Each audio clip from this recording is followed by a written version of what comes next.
California. Cred că avem o navă extraterestră deasupra Pământului.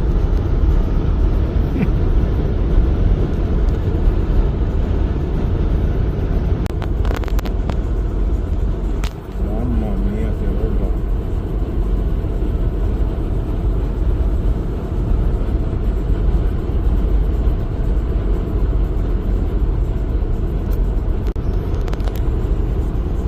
Ce înseamnă asta? Zici că ne ducem pe lumea ala.